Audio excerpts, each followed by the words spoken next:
one of the wonderful things about the fantastic play that has been picked, the fact that we have a play by the best, arguably the best known writer in the English language. Arguably the best known writer in the English language, but it's about a Danish prince, so it kind of says something that right from hundreds of years ago we were already looking internationally. It's a pleasure to be here with you today. In the fine tradition of British diplomats, I'm going to try and keep my remarks as short as I can, so there's more time for Q&A, which I think is always the best way of actually talking with people. So what do you think about when you think of Great Britain? So I'll use kind of Great Britain or the United Kingdom kind of interchangeably. We do all the time in the UK. But so what do you think of when you think of Britain? Do you think of the royal family and the pageantry and the tradition? Do you think of iconic landmarks like the Houses of Parliament and Big Ben and the Tower of London? You might think of those. You might not think of the beauty of Snowdonia, the mountain range in Wales, or the Scottish Highlands, or the White Cliffs of Dover, or the fact that we've got 30 World Heritage Sites, including Stonehenge, where we had a British DJ who's based in LA, flew to the UK to give the first ever DJ set at Stonehenge at sunrise about a month ago. Google Paul Oakenfold and Stonehenge if you want to see how we can be innovative around our heritage centres. So you might think of all of those parts of our history. You might not think of the modern elements. So we've got iconic skyline in London, including the wonderfully named Gherkin, the Orpit Tower, the Shard. You might not think of modern works of art like the Angel of the North, a fantastic giant sculpture up in the north of England. You might think of the Tower of London. You might not think of the Harry Potter sets in North London that you can go and tour around and see for yourself. And this kind of juxtaposition of the old and the new permeates every aspect of UK life. We're a country that gave birth to Elgar and Benjamin Britten, but also the Beatles and David Bowie and Adele and Ed Sheeran and Coldplay. Now, not all of those will be everyone's taste, but there's something in British music for everybody. Yes. We have fantastic national museums and art galleries, which are mostly free to enter, or pretty much all of them are free to enter, and have some of the world's most famous old masters, but also very modern works by people like Tracy Emin and Damien Hirst and Banksy. So we embrace all of those different aspects. We have some of the most famous universities in the world. Oxford, Cambridge has already been mentioned. But it's probably not a surprise that 10% of all of the world's students come to the UK to learn at our universities. We are a diverse nation. We are home to 160 nationalities, speaking more than 300 languages. And we're united by genuine passions. All you need to do is go to a football, and for me it will always be football. It's not soccer, it's football. Or cricket or rugby stadium to see that passion living it out. We're steeped in tradition, but we also look forward. We're a world-leading nation of innovators. We've had a hand in the invention of the jet engine, the discovery of DNA, MRIs, IVF, all of those fantastic science acronyms. For a very small country, we're very proud of the fact that we've won 80 Nobel Prizes over the years. We punch above our weight massively when it comes to that sort of innovation. So, in summation, we're a small country, we punch above our weight. But if you look beyond the surface of the pageantry and the tradition and the history, we're a modern, vibrant, diverse country, and I really hope that you find out many more things about us over the coming year. Thank you. Yeah. Do you have any questions for Weston? Just before we go to Brexit. Okay. So, I had the pleasure of being in Scotland with a study abroad students just before the vote took place. And we all kind of glued to our televisions and other devices to find out what was happening. And it seemed like that, much like the United States, where you have kind of a coastal versus a center divide, there were some pretty clear divisions within the United Kingdom. Could you speak to those and kind of where those divisions were and what you think the implications are going forward? So it was a very complex picture. So there were things. So Scotland voted to remain quite strongly. Same for London. That voted very strongly. The university towns, so like Oxford and Cambridge, voted to remain. But there were large chunks of the country that voted to leave, and as you know, it was 52, 48, 52 to remain, to leave. And yes, it was a shock. And some of that is, there is no one reason why people voted to leave or to remain. There are a whole spectrum of factors. It was, if you look at kind of the diversity in the areas that voted to remain, there was a wider spread of diversity in a lot of the places that voted more strongly for remain. But a lot of the areas that voted to leave were actually quite economically depressed. So they weren't seeing the kind of the benefits of globalization that a lot of other places could kind of point to the example and say, yes, well, that's something that's good that's happened. So if you were in an area where manufacturing was declining, where you could see falling jobs, the kind of the narrative of leave the EU and we'll have more money to spend on other things was quite attractive.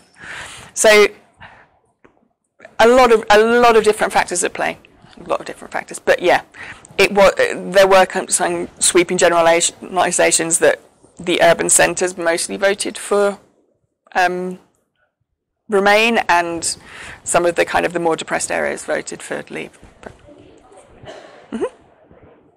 Yeah. I need to ask the question that our illustrious dean should have asked. I already know you're a Cadbury's fan over Galaxy. Yeah. When it comes to football, Who's your team? Chelsea, Man U, what's So, in as much as I support any team, Leicester City. Oh, well, that's defensive venue. True diplomat. So no, my family came from Leicestershire. My granddad was a season ticket holder for Leicester. After he passed away, we found his diaries. He had recorded every single Leicester score for 65 years. Like every single score, yeah. Did you miss their title? Yes. Though actually that season probably would have killed him had he not already been dead. Like the stress of he was used to kind of seeing them kind of around the bottom of the table and just about making it. To have seen them win, it would have given him a heart attack. So yeah. Any more questions? Yes, Steve. So what do you feel China is a big player now in the future? What do you feel the current relationship is between Great Britain, England, and China, and what do you foresee for the future? Because right now, kind of a big deal with the U.S. Just kind of want to see what you're. So we've had a big push with our relationship with China over the last few years. There are some complexities to it, as you might imagine, around human rights and some of those aspects. In terms of kind of cooperation and investment, there's a lot of kind of work being done together with Chinese companies in the UK. So in terms of kind of the diplomatic network, I think we have the most number of staff in the US. The next two after that are India and China. So we've basically, we have put our money where our mouth is. And in terms of our diplomatic network, we are investing very heavily in that relationship. But it's challenging. And there are many issues where we do not agree. One follow-up question. Yeah. So intellectual property is a big deal. Yeah. And that's with the U.S. and I imagine with the U.K. also. Yes. There's a lot of innovation happening there, and so is that something that you feel like you're in lockstep with the U.S. somewhat on some of those issues, or is there some divergence as far as your strategy for addressing that? I think we're in lockstep in terms of the concerns. How we address those, slightly different. So we are not a big fan on tariffs, for example. So we would not necessarily go down that route that is currently going, yeah. But in terms of protection of IP and making sure that our companies who spend hundreds of millions of pounds developing their products, we absolutely need a robust mechanism to protect that IP. And that, again, is one of our main concerns. Yeah. Oh, there, behind. Yes. If I may ask, with Brexit going back to Brexit, and Britain is on its way out. Yep.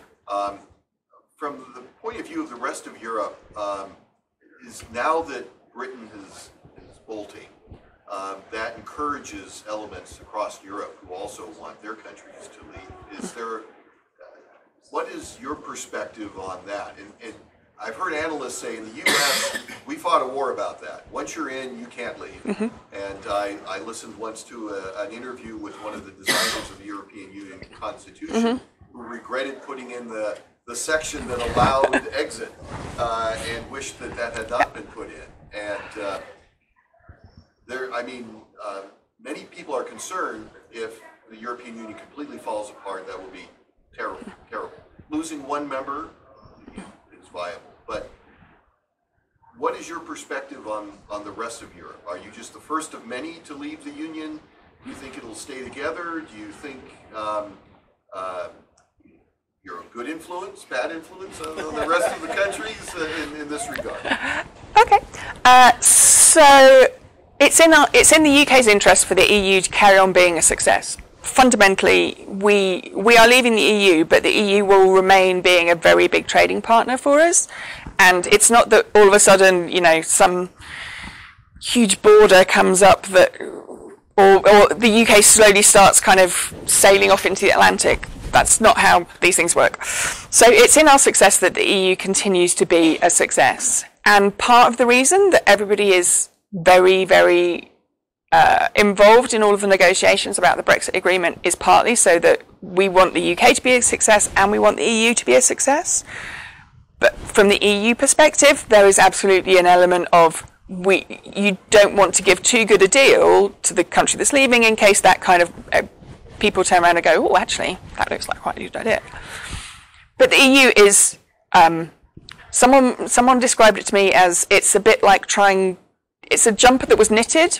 It was never designed to be unknitted for just like that part of the arm. Like trying to get that part of the arm out of a knitted jumper is not easy at all. So it's a complicated thing, and I think one of the I was talking to colleagues in London who were involved in Brexit in different departments in London and different aspects. And the very first sentence out of everybody's mouth was, what you have to understand is this is incredibly complicated.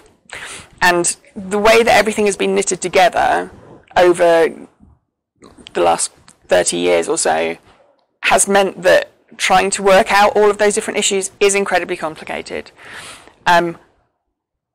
Is there an element of how the EU negotiations are going on Brexit partly being played out for an audience of other countries? I'm sure it is. I'm sure there is an aspect of that. But in no way does the UK want to kind of go, haha, see, we've left now and it's all gone horribly wrong and see, we told you.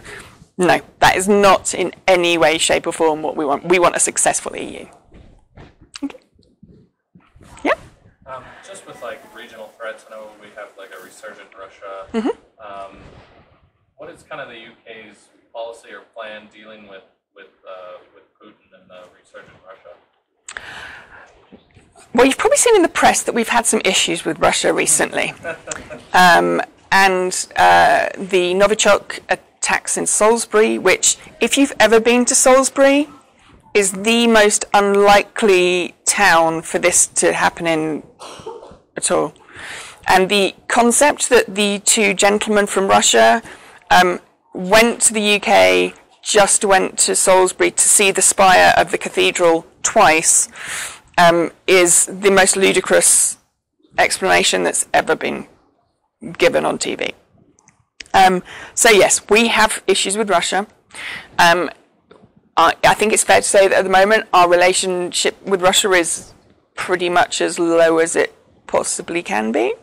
When you travel to another country and assassinate citizens of that country with a weapon of mass destruction, you are crossing the line of acceptable behaviour on pretty much any possible. So while we would like to have better relationship with Russia, that sort of depends on the behaviour that comes from the other side. Yes, it's very challenging.